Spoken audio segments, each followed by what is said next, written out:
All right, well, good evening, everybody. My name is Kathleen Smith. I'm an associate faculty member at the Bowen Center, and I want to welcome you to the first professional lecture night of this 2021-2022 academic year. It's the first time for me since I've taken over the lecture series from Ann Curran, who did a wonderful job for many years organizing it. And I am honored to have Dr. Ann McKnight, Director Emeritus of the Bowen Center, to do our first lecture for this academic year.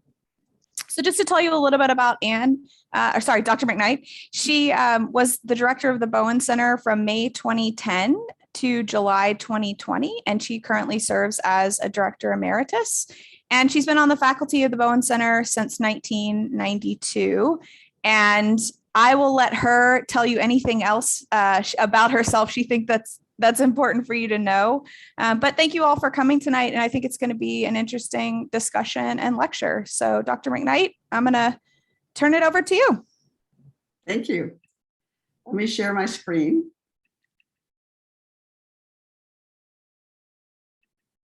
Oh, no, I don't want to do that.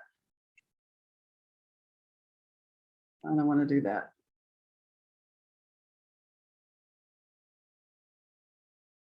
Okay, I'm trying to get to.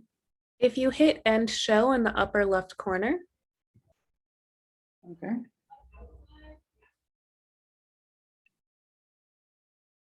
And then all the way on the left-hand side, play from start. Okay, got it. Thank you. Mm-hmm. Good evening. I welcome you to tonight's lecture. This is something, wait a minute, that how does Bowen theory speak to today's societal challenges? Something I've thought and read a lot about in the recent past. And I wanted to talk with you tonight about some of my thinking. I don't think that all of you may agree with me. This is not necessarily the viewpoint of the Bowen Center, but it is my best thinking and reading about what I think Bowen had to say in the 1970s in his writing about what we are facing today. So let me get going here. So in 1973, Dr. Murray Bowen wrote an article named Society, Crisis, and Systems Theory. And I thought his ideas and his thinking was prescient. He states that man's brain and over-specialized development of the special protoplasm we call brain cells would be the evolutionary development that leads to man's extinction. And I think that is more on the agenda today than we've ever realized. He goes on to say, he, or the human, she, does have one ability beyond other protoplasmic life, and that is his ability to observe, think, abstract, and see the natural order, to understand the secrets of nature, and to govern himself a bit differently. However, an inordinately high percentage of brains are so embedded in the emotional system that their thinking is mostly governed by emotionality. And I just think that speaks to what we're facing today in terms of COVID, in terms of climate crisis. But that is not actually what I'm going to talk about tonight.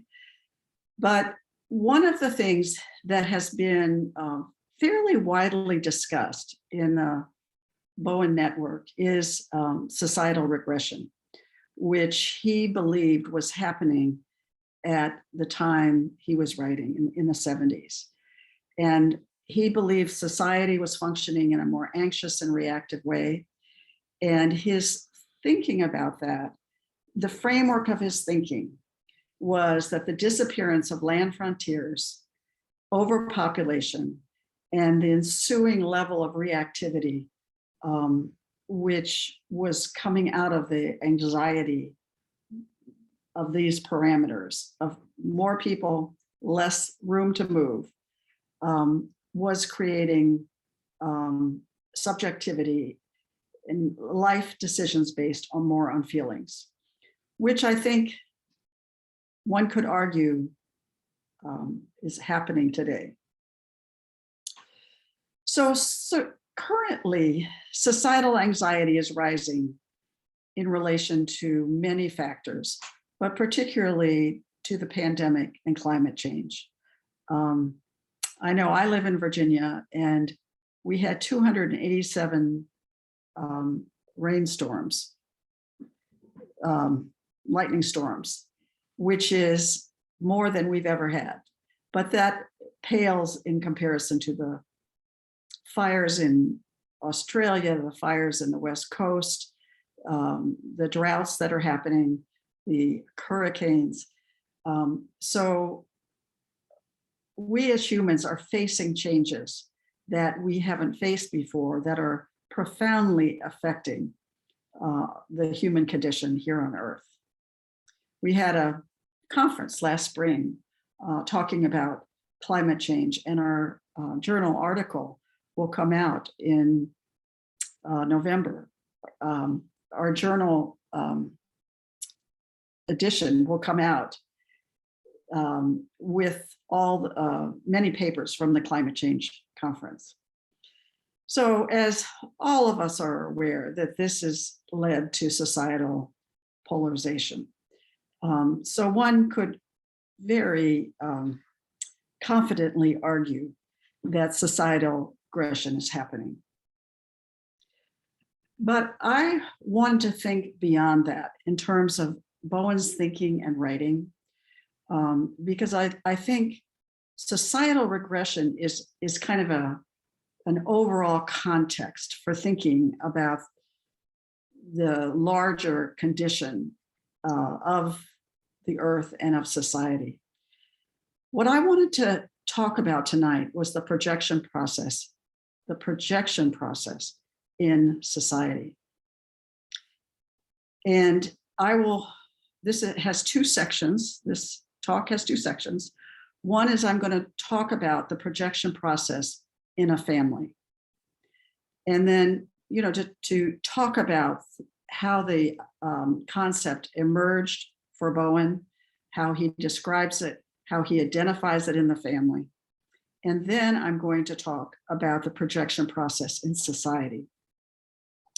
But he says the projection process is as vigorous in society as in the family. The essential ingredients are anxiety and three people. Two people get together and enhance their functioning at the expense of a third, the scapegoated one. Social scientists use the word scapegoat. I prefer the term projection process to indicate a reciprocal process in which the twosome can force the third into submission, or the process is more mutual, or the third can force the two to treat him as inferior. All of the page citings are from Dr. Bowen's book, Family Therapy in Clinical Practice. So I didn't list that, but those are the page citings. So first I want to talk about the family projection process. After this section, I'm going to take discussion, and then we'll go on to the projection process in society. So he goes on to say, descriptively, the family projection process is a triangular emotional process through which two powerful people in the triangle reduce their own anxiety and insecurity by picking a defect in the third person, diagnosing and confirming the defect as pitiful and in need of benevolent attention, which results in the weak becoming weaker and the strong becoming stronger. So I think most of us know that when we gossip and get together with someone to talk about someone else, what we're doing is picking on a defect of that person and align with the third person to see how we can we can navigate seeing that person as pitiful or in need of help. So in a family, the family projection process is thought of as being managed in the parental triangle.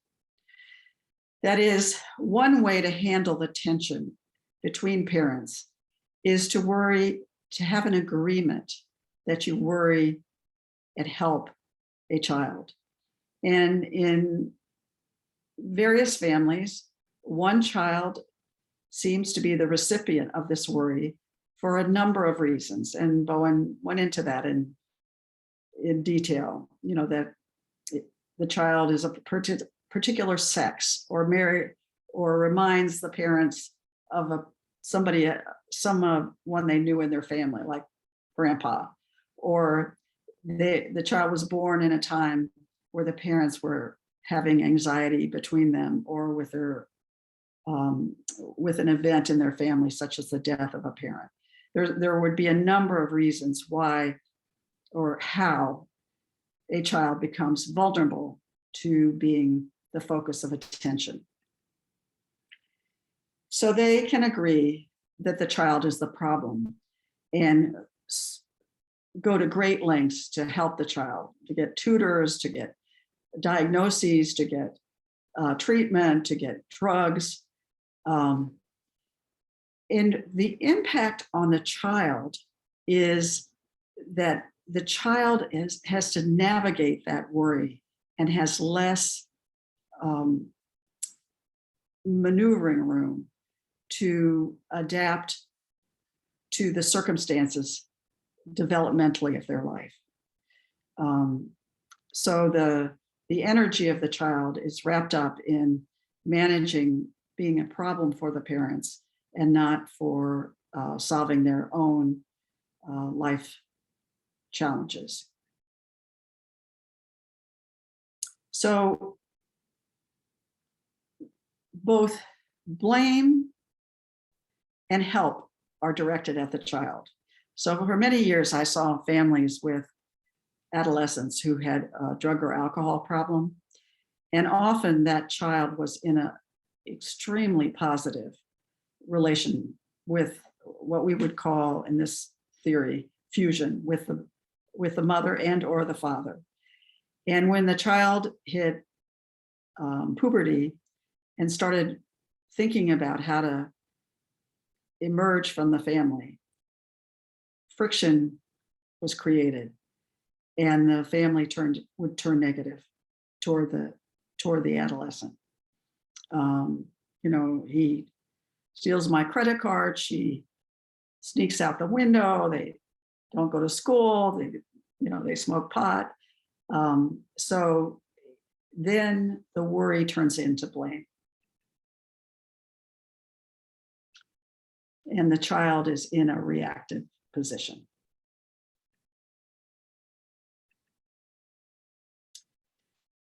So the child is in a reciprocal relationship in the projection process.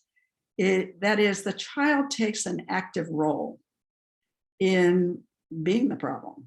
They run away, they get arrested, they smoke pot, they rebel, they get tattoos, they blame the parents, they run away, they distance.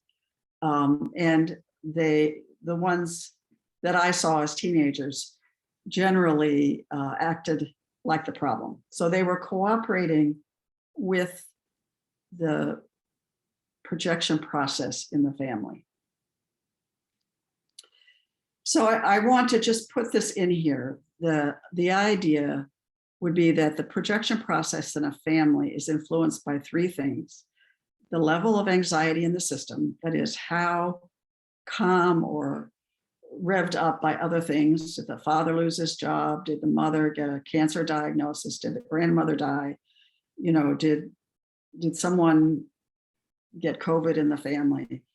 So the level of anxiety in the family, the maturity of the family, which Bowen called differentiation, but it is the capacity of the family to handle and problem solve the challenges they face, and the multi-generational patterns of handling anxiety.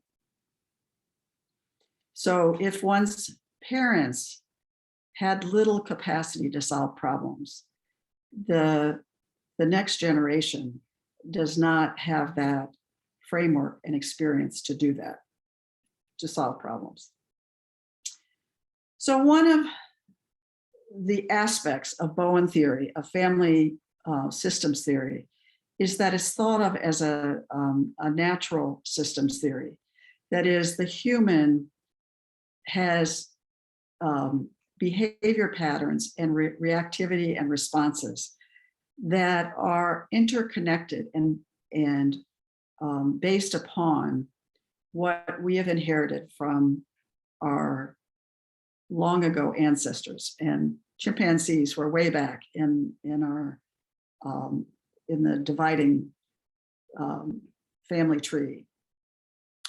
But Bowen says, I view the family projection process as a natural phenomenon that develops as any phenomenon in nature when conditions are favorable for it.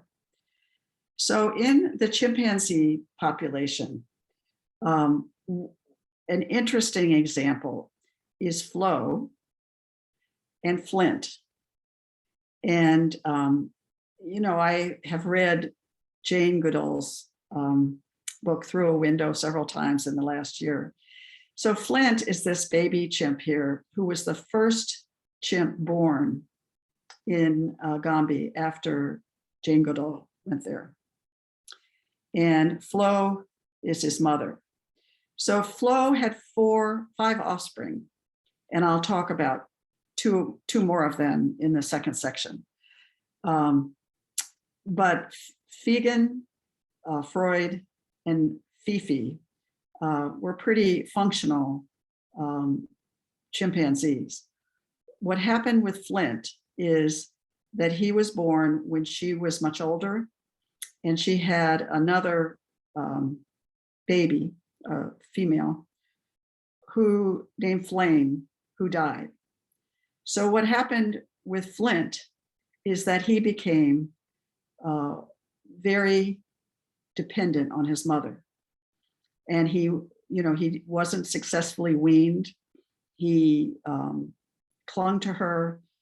So it would be very similar in the human world to an overprotective mother. And as Flo got older and Flint remained dependent on Flo into his teenage years, he did everything with her and did not emerge as an independent, in an independent developmental capacity to what is appropriate for a chimpanzee. And when she died, after several weeks, he died.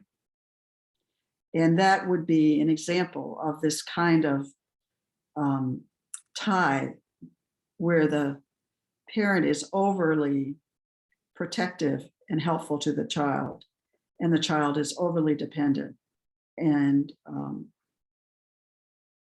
dependent on the mother. So I think it's useful to sort of see this is not something the human invented. So this is just one more definition. I mean, Bowen talks a lot about the family projection process. It refers to the mechanisms that operate as the parents and the child play active parts in the transmission of the parental problem to the child. The parents may force the projection against the resistance until the child accepts the projection, but most often the parents initiated the projection and the child accepts it. And that was certainly true in many of the teenagers I saw in the substance abuse program. But I wanted to talk about this family. This is the S family. And this is the person reporting here. In 1952, this family had 3 daughters.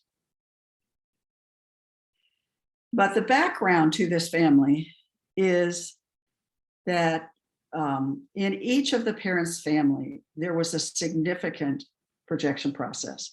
In the mother's family, who is over here, the females are circles. Her oldest sister was born in the year that the mother's father died very suddenly, and was a huge blow to this mother. And as time went on, this child absorbed the anxiety in that family, was overly protected, overly, the problems that emerged were not addressed, which had very early on to have to do with alcohol. In this family, this youngest was kind of a wild card. And the mother, very similar to Flo, this child was born 20 years after the first child. This mother was worn out, just like Flo. And there was a lot of focus and not a lot of supervision of this child, but a lot of worry about her. And this father was kind of put in charge of trying to track her down.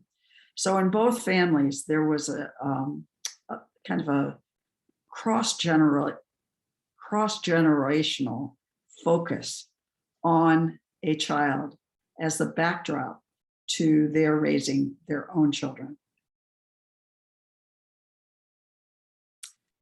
So this child, the oldest daughter, was born during World War II, when the father was stationed in Cuba as a naval officer. He was separated from the mother by his service in the Navy, and the mother went back and lived with her father, who was not particularly supportive of children. Let me put it that way. After his wife died, he sort of retreated into himself. I think he wanted to help. Her sister also had a daughter a little after that, but this was an anxious system. This woman's mother had died right before her marriage, suddenly, as this father had died suddenly right after this woman's marriage. And this child became extraordinarily important to these two parents. I have letters where he says, her birth has made our family. Very important. So in the parental triangle, often what happens is that one parent becomes protective and the other is critical or distant, either critical of the child or critical of the mother's protectiveness of the child. And so this father entered back into the family when this daughter was 2 years old. And so he was an outsider to the emotional unit here with the mother and the father. So by 1960, she had, it had become pretty tense with her. There was a lot of family anxiety. There was a lot of reactivity to her. There was thinking that she needed special protection and help. And the mother would be more protective, but she would bring in the father, although the father could get fairly reactive and anxious with this child. So one of the things that family systems ideas, I think, bring to the family, to understanding a family, is that it's nobody's fault.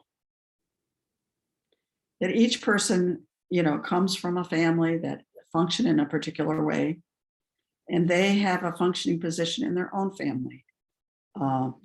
Each of the parents of this child were kind of the shining stars of their family.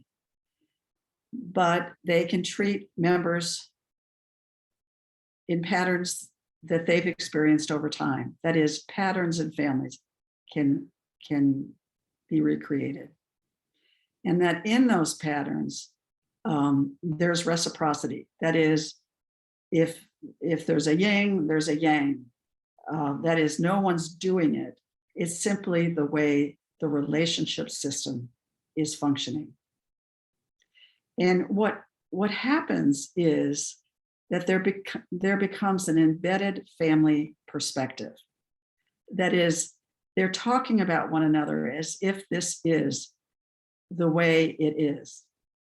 This child is a problem. Now, what's interesting, let me go on. So a narrative is created to justify the helpfulness or the blame or the protectiveness.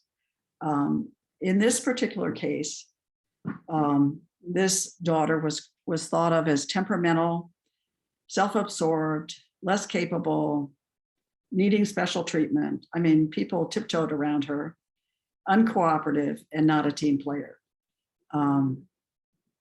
That was the bias that the members of the family pretty much jointly shared. Now, what's interesting about this woman is that she was very capable on the outside. She was the manager of a large governmental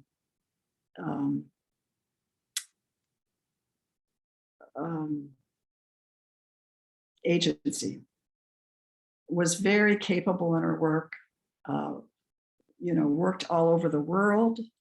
I mean, and it's interesting, she would come back into the family, and this is the bias that the family held. So this was my oldest sister, and my functioning position in this system is don't be a problem like her. Do things right. Be helpful to mother. Be helpful to mother. Keep a low profile. Fulfill expectations and keep the peace. So that's a different, and you may be able to identify those different positions in your family.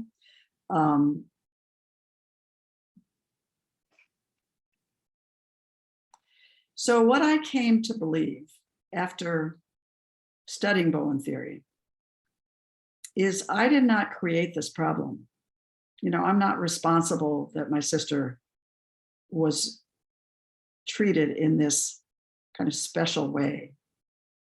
I think one example is of the protectiveness is, I'm not sure how it happened, but the thought was that she wouldn't be able to get into college. And I don't know why they thought that, because she was pretty smart. So my father arranged that she go to the college that he went to. But that kind of undercut her capacity to figure out what to do with her life.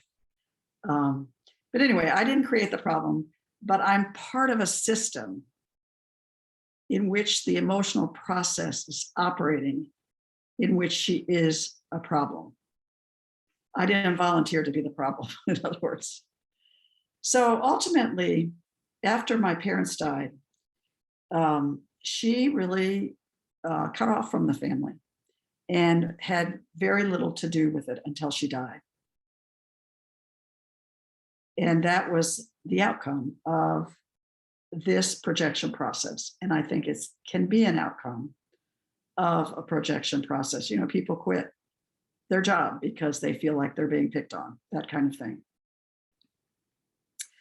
So what I would like to do is I would like to take any questions you have about the family projection process. I think some of you are old hat at this. This is just my way of illustrating it, but there are others this may be new for them. So do I need to take down my PowerPoint in order to see the hands? I think that would probably be good, Dr. McKnight. Okay.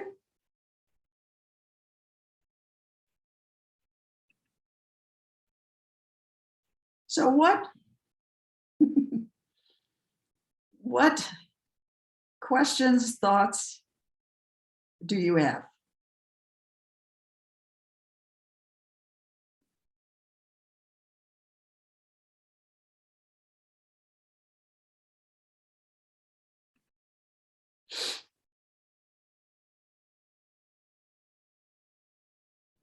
Also, just so folks who don't know, if you go down to the bottom of your screen in the reactions button, if you'll click on that, one of the options is raise hand to ask a question. Or make a comment.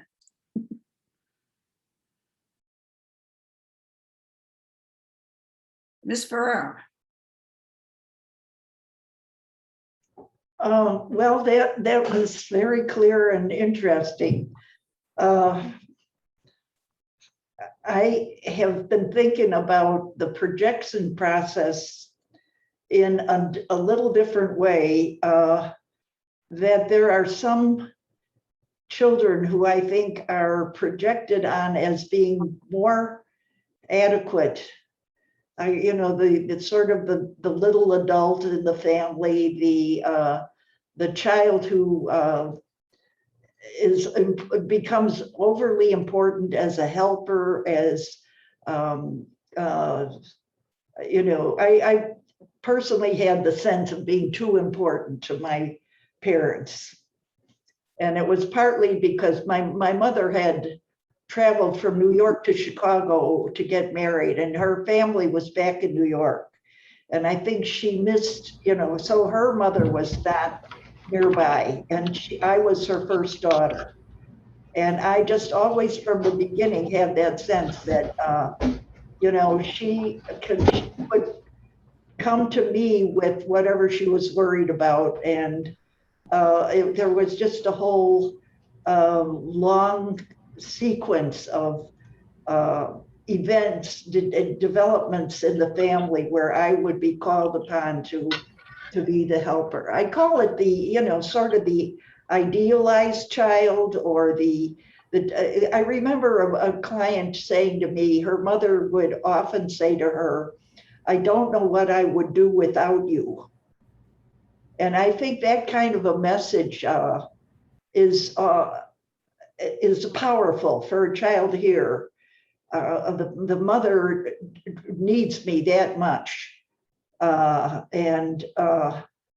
So I'm wondering what your thoughts would be about that, Dr. McKnight.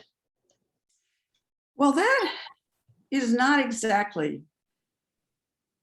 that would be a strong level of fusion between the mother and the child. Mm-hmm. But I hear about the projection process because I just read, acres and acres of Bowen's writing on it, is that it impairs the child.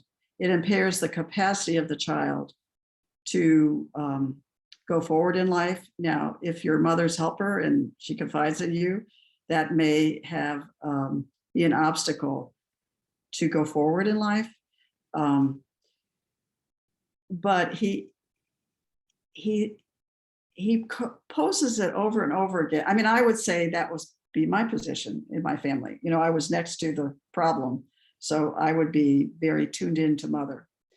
But I think these are interesting questions, and so thank you for bringing that point up. Bob, you're next.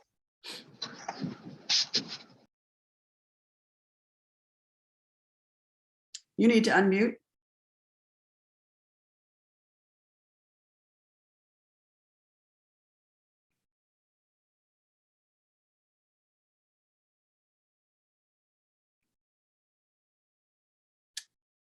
Bob, you need to unmute your, Okay. yeah, Now, can you understand me? yes. Okay. In the last PowerPoint presentation, you had the father and then you had two other squares to the left. What did those squares represent? Did they represent the father's brothers or were Yes. they? Yeah. They represent- So I know we use a family diagram, and I'm not sure if you're familiar with it, but the way it's organized, it's by age. So those were his two older brothers Okay. and then your sister. Okay. Did you have another question? Well, I have a comment. Okay. I think in today's society, there's no accountability. I was raised in the 40s and I had an older brother who was 10 years older than me, and I had a sister a year and a half older than me, and they were super smart. And I was not to their level of studies. But, you know, I was always told to do the best I could, and I was accountable for my actions. And I think a lot of the problems we have in society today is there's no accountability. You know, children just are weaned and they grow up, and society is changing. We didn't have all the mass media that we have today. So from a societal point, that's a problem. But I think it would be cured if there was accountability, not only on the children, but the mother and the father. We'll talk more about that. But I mean, what I would say is that both my father's younger sister and my mother's sister were raised in that period. And I would say both of them had difficulty with accountability. So, you know, I think it depends on the family. And I think this has been a problem since the human has existed, you know, that some people are more responsible. But thank you for your comment. Thank you. Deborah, Atchison, Atchison, like you sneeze, Atchison.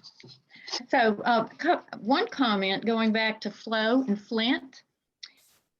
When my mom was in a nursing home and some of the husband and wife couples, when one would die, very shortly thereafter, in many cases, the spouse would die.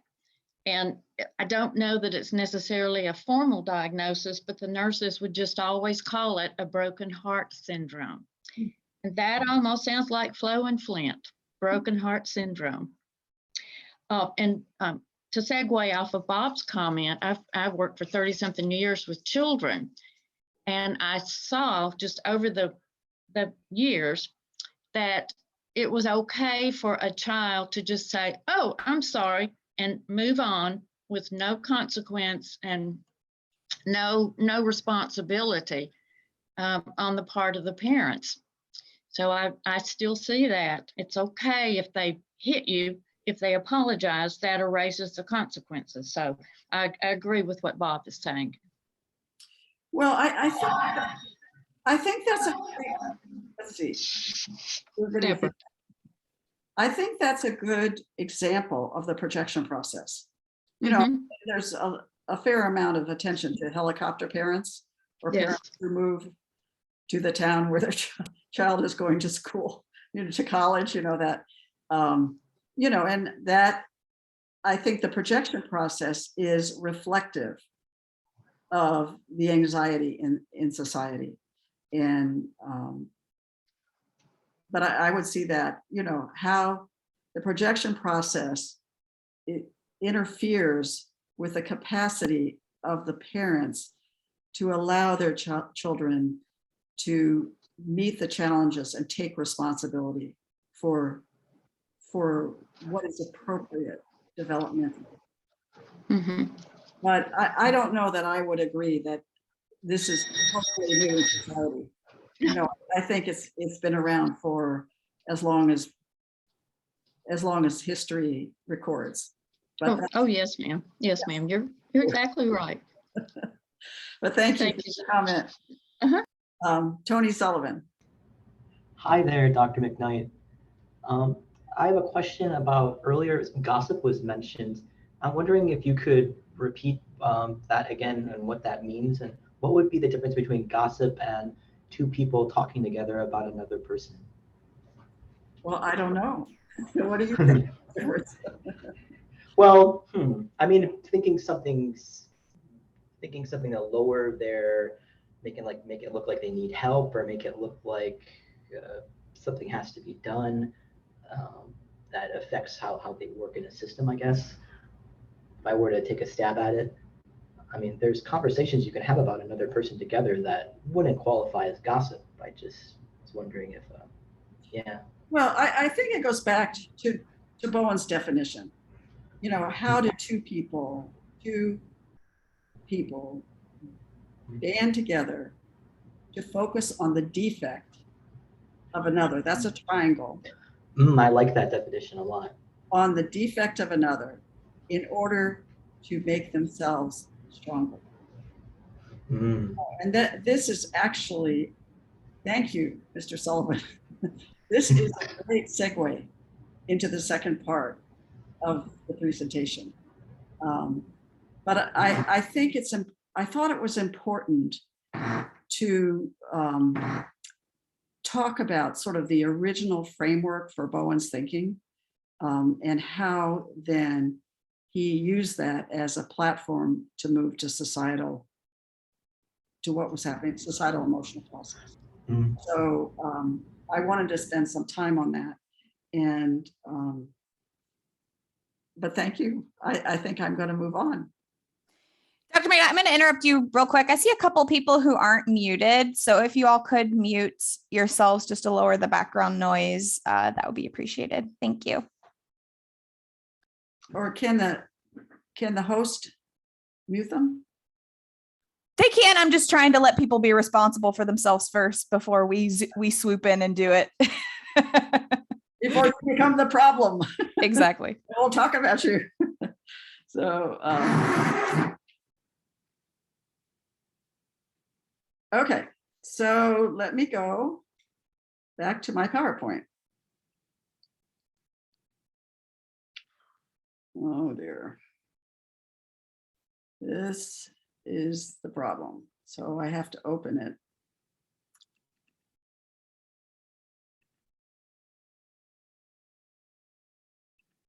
Just one moment.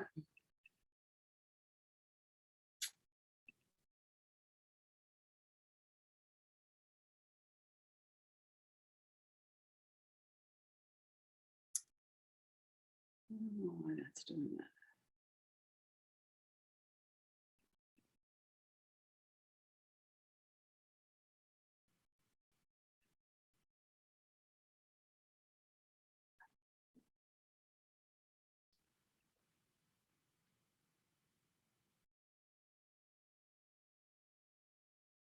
Okay, okay.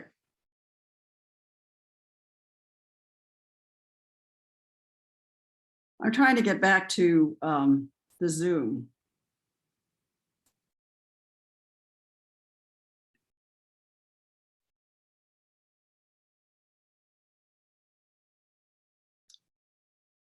Okay.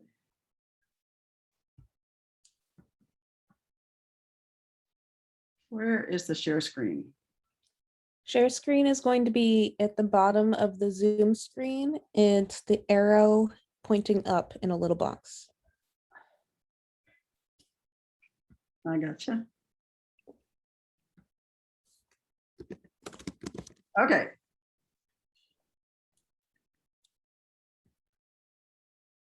Okay.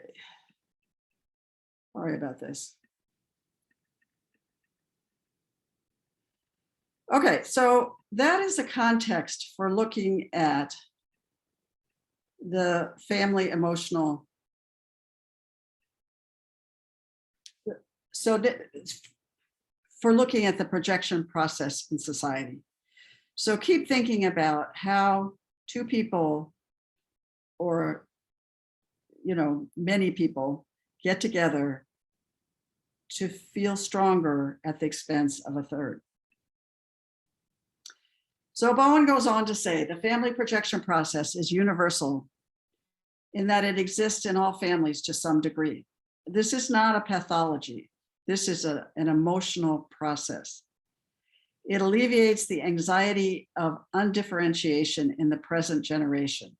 And by undifferentiation, he's talking about immaturity at the expense of the next generation. The same process by which the group functions better at the expense of one is present in all emotional systems.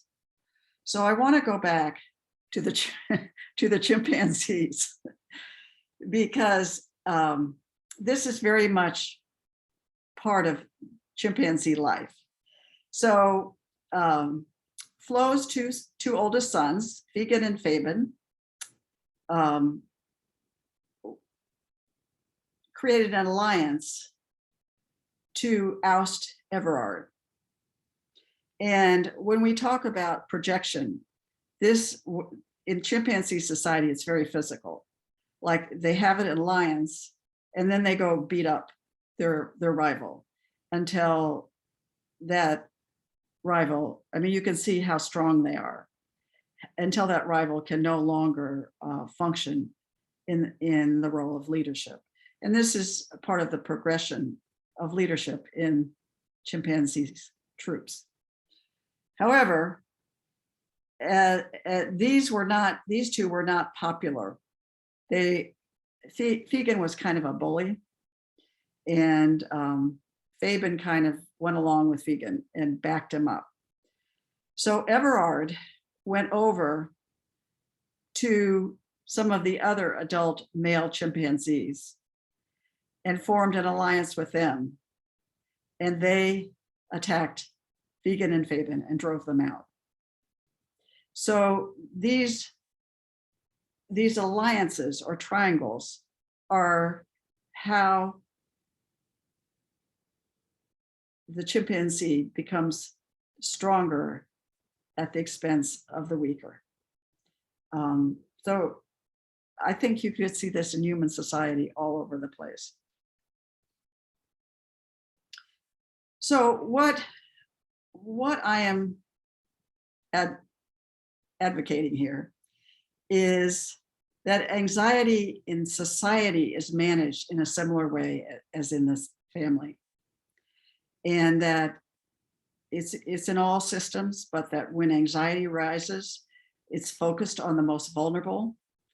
And the projection process both blames and overprotects the focused one.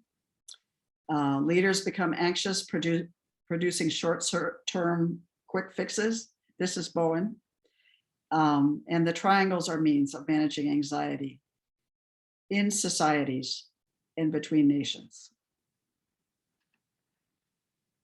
So I go back to what I was discussing with the family, is the intensity of the projection process in society is determined by the level of anxiety in the society, the maturity of the society, and by maturity in a society, what I'm talking is about, which is similar to a family, is the capacity to problem solve, to bring thoughtful solutions to problems they face, to the challenges that are in the society. And I could give you a concrete example. So at one point I went to Costa Rica, and they said that one of the problems they had is that the mothers were having like 6 children, but the fathers were nowhere to be found. And so they went into a think tank and they thought about this problem, and they thought about, these children don't get adequate funding and adequate care, and what are we going to do about it? So they made a law, if I remember right, that a mother could have 3 children by whomever she chooses, but that after the 3rd one, if she has another one, then she has to produce the father. And if she doesn't produce the father, then she doesn't get a payment. and the father would be determined by a paternity test. So after this law was passed, where the father would then be charged with caring for the child, helping to finance the care of the child, the birth rate went way down. So they thoughtfully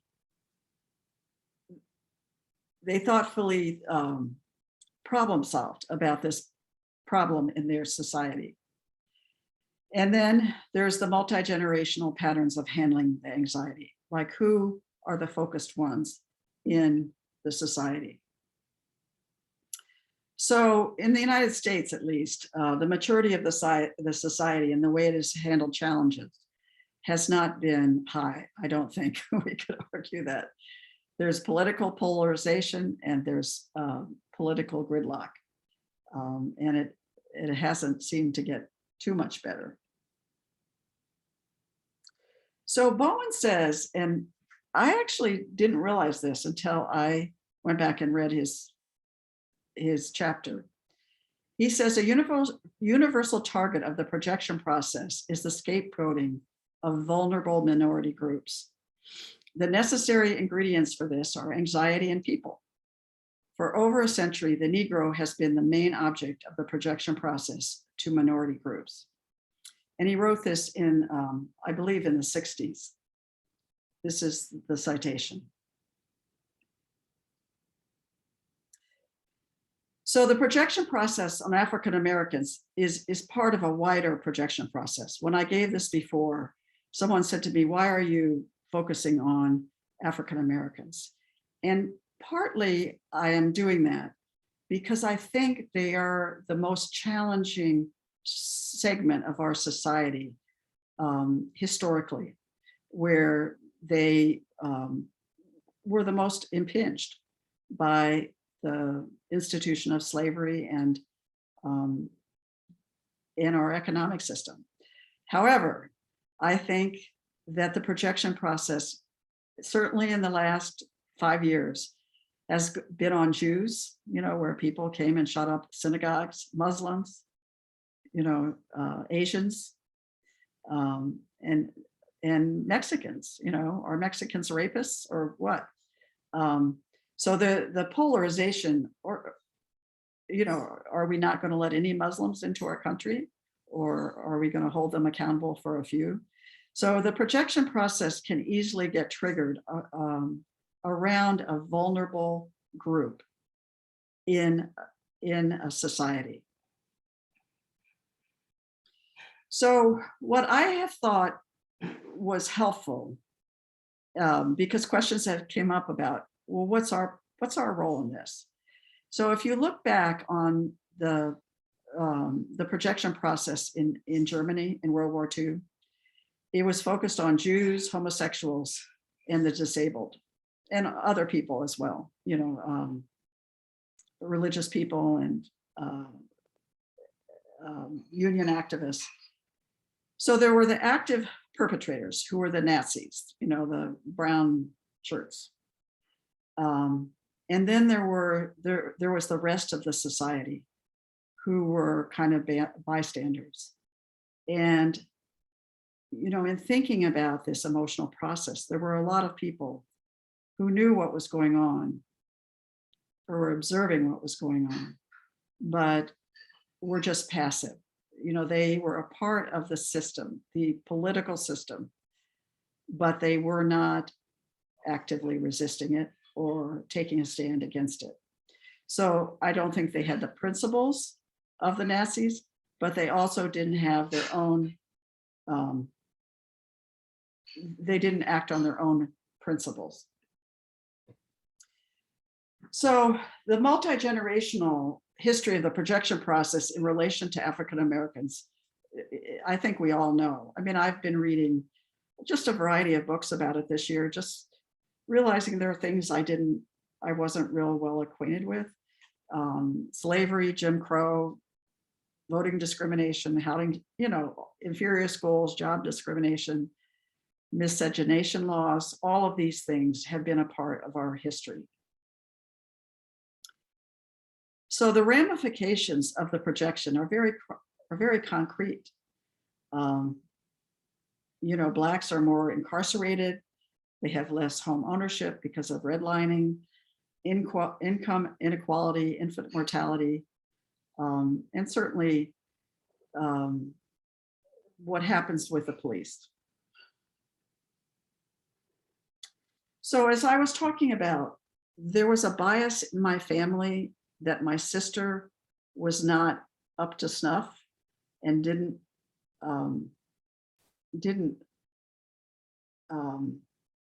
achieve the family's expectations. There's also a bias that is in society about African Americans. You know, they're not interested in education. There are too many single mothers. They depend on welfare. All of these things are ways that people think as a rationale for what is. I mean, I think there are many other things as well. So bias is part of our perceptual framework. That is our vision of how this society works has to do with thinking that the African Americans in general are a population that either need to be blamed for something they've done, they put them in prison, or helped.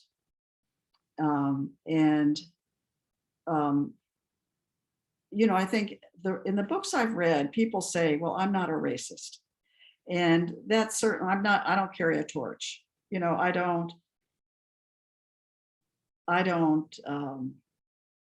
you know, I have friends who are African Americans, but at the same time, they cooperate, as I did with my sister, in the social system that supports the bias.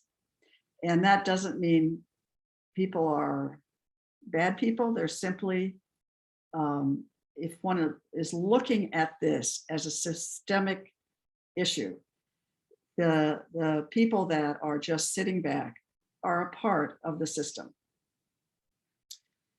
Now, one of the things I wanted to talk about, because this came up when I gave this talk before, is, you know, what is the response to the projection process?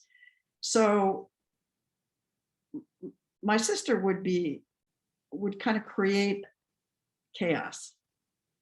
And I think that was part of her discomfort in being in the family, you know, in everyone thinking, well, she's going to create a problem. So in the civil rights movement, there were a variety of responses back in the 60s. There were, and today, you know, there are people who loot. You know, that's the reality. There are some people who, you know, want to march and who are very militant and, you know, demand their rights. And that certainly is a response. And there are others who work for change based upon their principles. And that's a little bit of what I wanted to talk about. So what Bowen says is, what does emotional maturity look like in a projection process? And he says, one principle about differentiating changes is probably more important than all the others. Differentiation, which is emotional maturity, that's how I've characterized it, begins when one family member begins to more clearly define and openly state his own inner life principles and convictions. And he begins to take responsible actions based on convictions. This is in contrast to principles derived from the rest of the family or the rest of society. It may require months or longer for this to become, for this one to become reasonably sure of himself. So what were the principles that were thought about in the civil rights movement? And somewhere along the line, I ran across the Birmingham Pledge. And I thought, this is interesting.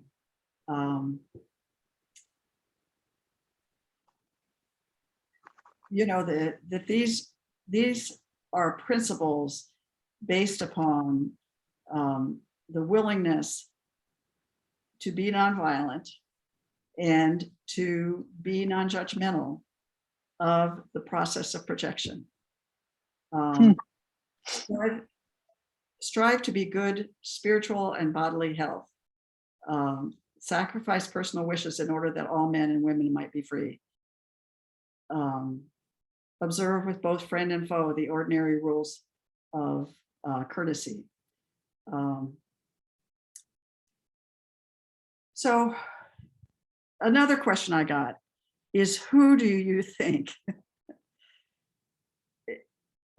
who do you think in the history of the projection process on African Americans stood on their principles? So I just want to talk briefly about 3 people, because as I've been reading, some of these people I didn't really know a whole lot about.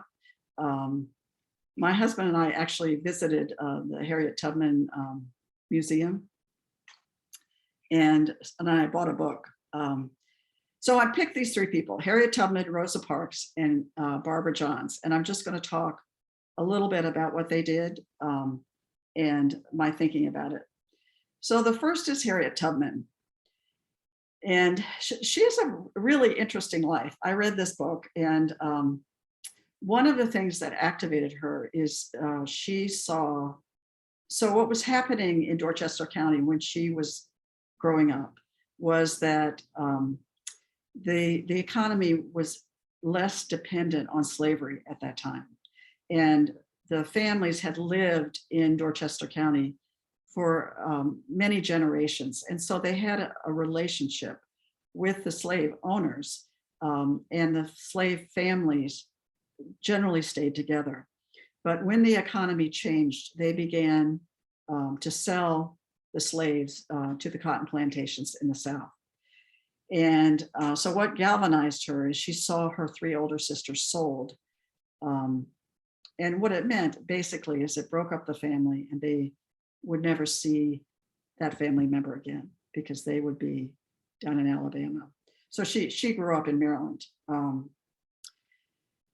So she was illiterate. She never learned how to read. But when she discovered the plan to sell her and her sister's family, her younger sister's family, she decided that she'd had enough, and she escaped to Pennsylvania. What's interesting is, so she came back 13 times to Maryland and helped to free 70 people. And most of these people, I mean, it's an interesting part of a family system. Most of these people were in her family. I mean, she rescued her mother and her father, but also nieces and nephews, and she just was extraordinarily, she never got caught. She was just extraordinarily calm. You know, one day she saw somebody who knew her come down the street when she'd gone back to Maryland. And so she let loose a chicken and the chicken squawked all over, and the person looked at the chicken and not at her. You know, she just, but it was also interesting because she participated with Lucy, I can't remember all their names, with the women's rights movement that was starting before women could vote.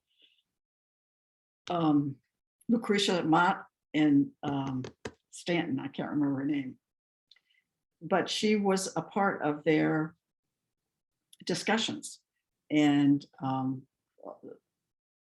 you know, never could read. So she's one person I thought of. Rosa Parks was another. Rosa Parks was actually a member of the NAACP, and she worked as a seamstress in Montgomery.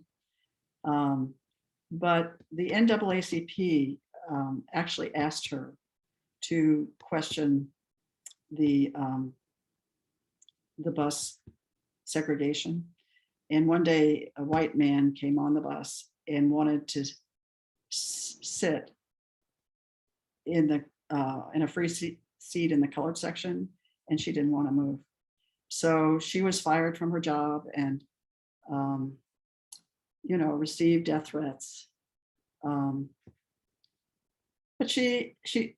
these are people who are willing to stand on their principles. And so then I think, well, what principle would I stand on where I'd be willing to be fired and lose my job? And,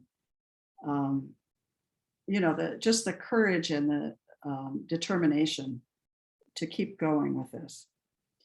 So the last one, my book club actually read this book, and I had never heard of this.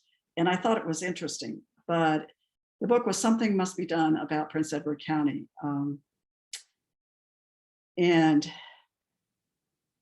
Barbara Johns was 16 when she led a school walkout of Moton High School in Farmville, Virginia. And the schools were segregated, and the white school was very well equipped, and the black high school, they didn't have adequate heating or books. They were overcrowded. So the students walked out and requested a new black high school that was equivalent to the white high school. So these are the students. It was kind of interesting what she did. Is she asked, they had a conference in the auditorium, or they had a school assembly in the auditorium, and she asked the football players to escort the teachers out. And then she said to the students, well, what do you want to do about this? And they voted to boycott the schools. So the NAACP finally took their case, but at first they were saying these are just students. What happened was the school board closed the school for 5 years. And so in the Black community in Farmville, the children in the Black community in Farmville did not go to school for 5 years. And they were just educated elsewhere or sent away to relatives. And that was a real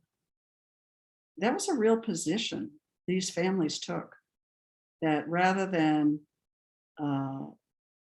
agree to a less equal school, they were willing for the children not to go to school. So I just thought that was interesting. So this is what Bowen calls differentiation of self. If the goal is toward long-term stability and the differentiation of self, this eventually becomes the effort of one person who can give primary attention to self. This involves the principle that all family members play a part in everything that goes on in the family. It is really never possible to really change another person, but it is possible to change the part that self plays. The modification of self requires that person to be sure of self on all life principles that involve himself and his family, and to have the courage to take action on his convictions and to devote primary attention to becoming the most responsible possible person. So is this, is this any kind of goal that we can strive for? So I think in the last few years, it's changed my position about the part I play in societal process. That it isn't just people who march around and, say they're white supremacists. It's, the larger society is sustaining this focus, and that I've benefited from it. I don't have an absolute clear-cut idea about what to do about my part, but I think trying to understand it is useful for me. So finally, I will conclude with Bowen's statement. He doesn't say this a whole lot, but I did find this in his writings. I view the family projection process as a natural phenomenon that develops as any phenomenon in nature when conditions are favorable. That is, it just happens when anxiety goes up. At the same time, I believe the favorable conditions can be controlled and modified by man if we can ever be more aware, if we can be more aware of the way the process operates. So that is a little bit of what I was trying to convey tonight.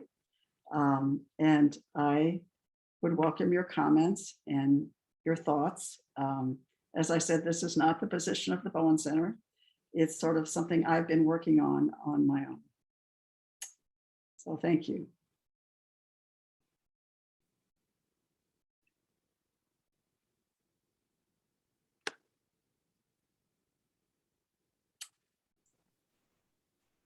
Okay, Bob.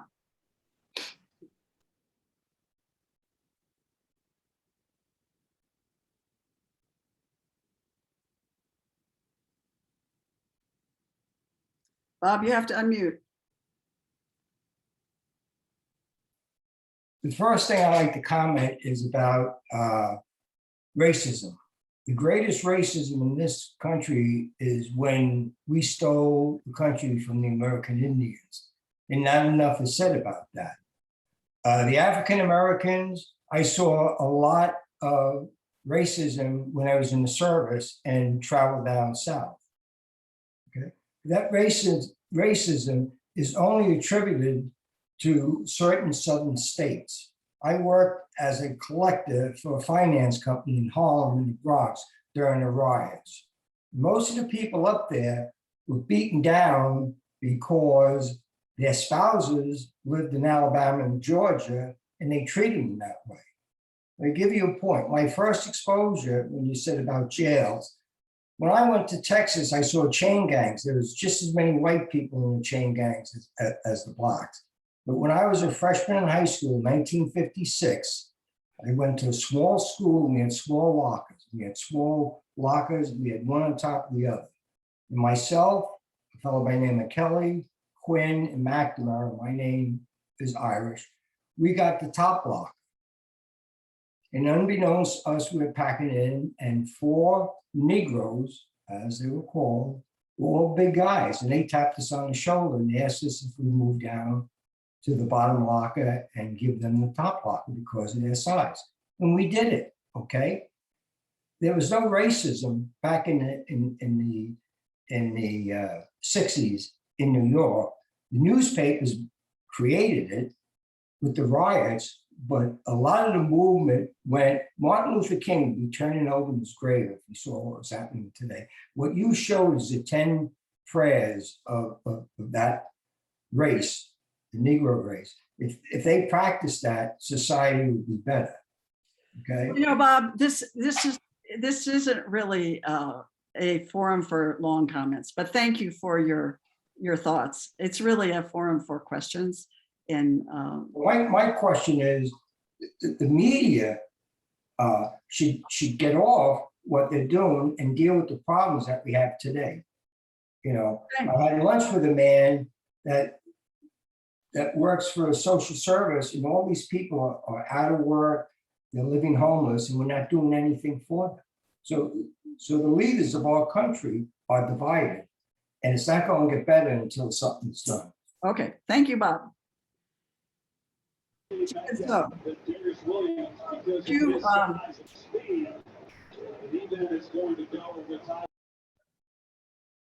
Stephen So. Hi, Anne. Thanks for your clear presentation of the family projection process.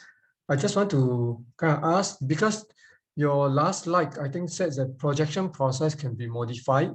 So I wonder also, how does a parent get out of the family projection process? Can you comment on that? How does I heard what you asked. get out of the family projection process?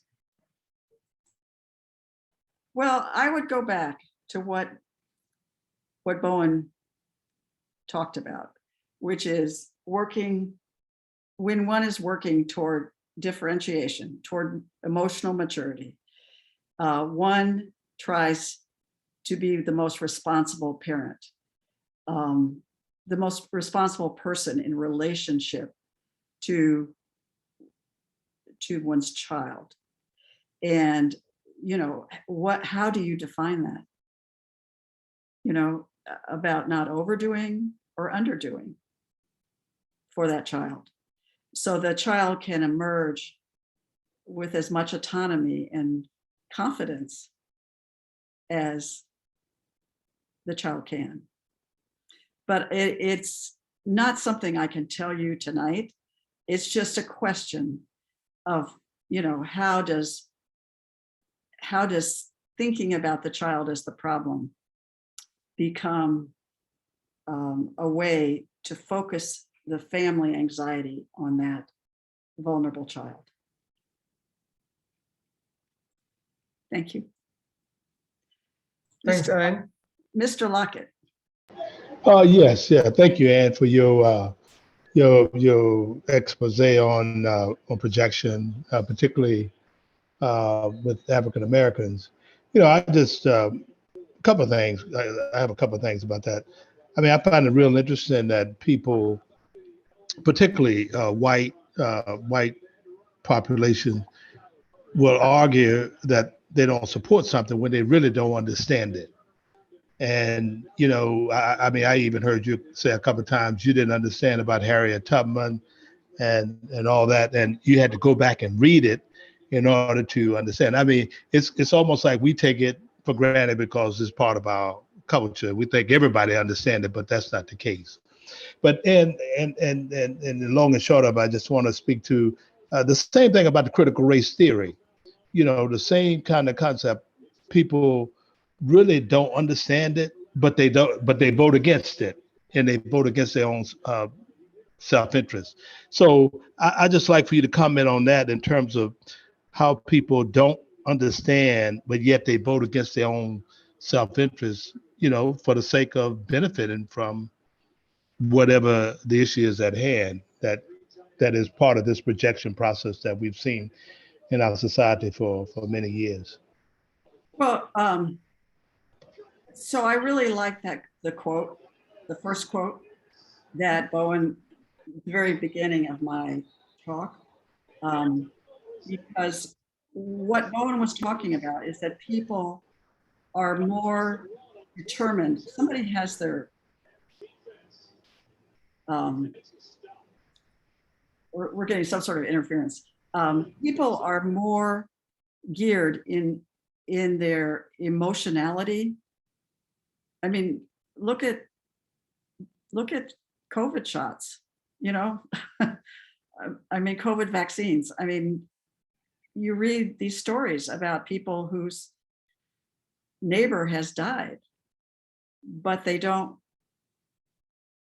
want to get the shot. They don't want to get the vaccine. And I think the emotionality on a variety of sides is so high, it's hard to hear each other. You know, and I think that is what's going on now. The anxiety in society does not allow people to, you know, to actually have a conversation about things that are important. You know what? We have 10 minutes, so I'm going to zip through these. Mr. Hessener. When you ran across the Birmingham Declaration, did you ever think about using those in as part of the family therapy in order to get a family who comes in to fix Johnny who won't go to school? And you know, you bring him in, they call him the identified patient when he's really the whole emotional system is the issue. Can you without, because they were pretty religiously stated, yeah, but the principles seem to be pretty interesting. Have you ever thought about reversing it from out of the into the family situation? Well, I think they're good. I mean, I thought it was just a good example of how do you step into emotionality. I mean, I think that was a lot of what Bowen was promoting, is to be able to be clear and principled in the face of high emotionality. So I think it's a good example. I do think it's based upon, you know, the Christian religion, and the Bowen Center doesn't particularly take a religious position, but I think it's a very interesting example. The real issue is how do you infuse maturity into a system? Right. I'm just going to move on because we have 1, 2, 3. Yeah, that's fine. Thank you. Okay, Angela Budano. Hi there. Thank you, Dr. McKnight, for a wonderful presentation. I just was thinking about the projection process and the death of a parent and what happens with in that scenario. I mean, it seems like there's displacement because the rest of the emotional process, the other members in that emotional process, family emotional process, seem to still project on that one person. If you had any thoughts on that.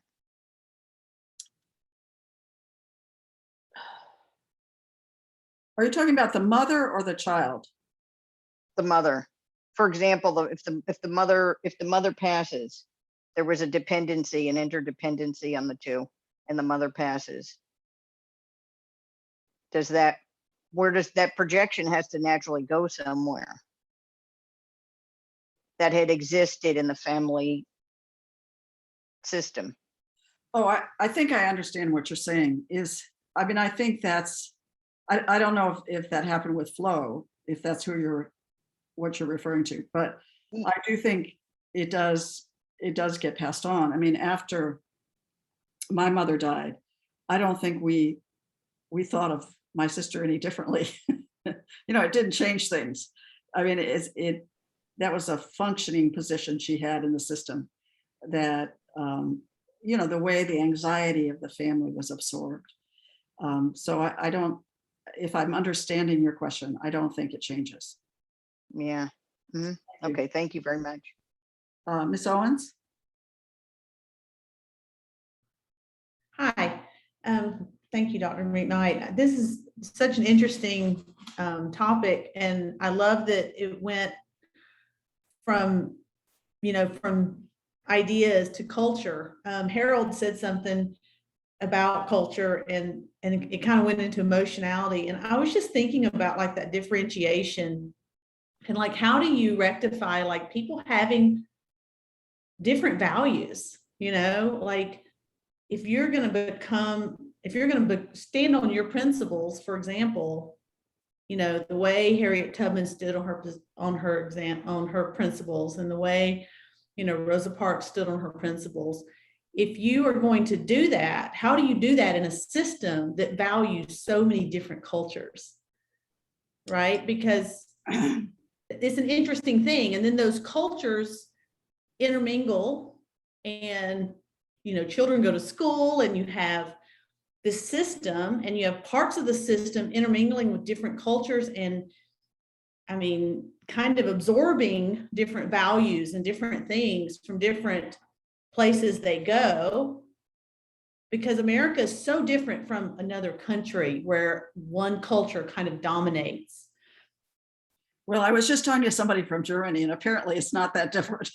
but what I would say is that one's position in a system is what we're talking about. Right. Emotional process. And if one is in the I mean, I think, you know, there are people who believe, you know, that, you know, the white race is the best. But I think if you look at the system, what you're looking at is the way that anxiety is transferred. Okay. And the projection process is trying to, you know, I mean, as Bowen said, you know, another way of saying it is scapegoating. Right. That the scapegoat plays a role in the whole system. So, you know, people can believe they have principles based upon their position in the system. Mhm. You know, I deserve my house because I worked hard for it. And I think that's, you know, where a lot of the tension comes up. But, you know, Values like religion and things like that. I don't know how to marry like who a person is, like their true self inside the system. Like if they're going to be different, if they're going to differentiate, like how does that work? Like, well, what I would understand suggest, what I would suggest, Ms. Owens, because these are not lightweight questions. I would suggest you come to the Bowen Center and take one of the training, because I think these are the questions that we talk about. And it's not something I can give you an answer to. Okay. So I'm going to move on, but thank you for your question. Tony Sullivan. Hi, Dr. McKnight. I have a question about Bowen and if he dealt with any foster children. Does he have any thing on that? The reason I ask is around the same time there was Bowlby and Winnicott at the Tavistock Clinic. I'm just wondering if there's any, you know, just kind of jog my memory about it. Anything with Bowen and foster children? I don't know specifically. I don't know specifically. We have done, in fact, I have done a whole talk on Bowlby and Bowen. I'm sorry, I don't know specifically about foster children. So we have 4 minutes. I'm going to just race through this. Monica Griffin. Thank you for that presentation, Dr. McKnight. I especially appreciate the challenge of understanding race and racism as equivalent to anxiety in the social system and not merely a practice from one person to another. And in my own readings about that, I just want to share with the group as a whole a few things that have been helpful to me. A text called Racecraft by Barbara and Karen Fields, where it addresses the notion of race, the concept of race as an ideology that has been constructed and developed over time and place. And then also 2 volumes by Theodore Allen, The Invention of the White Race, which does an excellent job of situating race and racism within contexts of economy across places in the world. So a comparison of the construction of race in Ulster, Ireland with Virginia, for example, is an excellent example and a minefield for figuring out things that I think you were doing with identifying pivotal characters in history that in their time and place maximize certain resources to make change, intervene, or define self in a way that could have an impact on the entire system. So I thank you for those examples and just share those readings for others if interested. Okay, thank you. We got 2 minutes. Dr. Magrum. Yes. Can you hear me okay? Okay. I am really interested in the construction of those principles using, for instance, like the Birmingham Pledge. And trying to tie this back to the early part, it seems to me that Bowen is saying 2 things. One, everybody's anxious. Everybody's anxious. Everybody's anxious.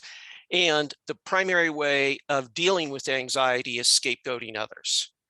So it seems to me that one of the hallmarks of a set of principles is it has to figure out, which I think the Birmingham Pledge does, it has to figure out how not to blame others and at the same time disperse anxiety.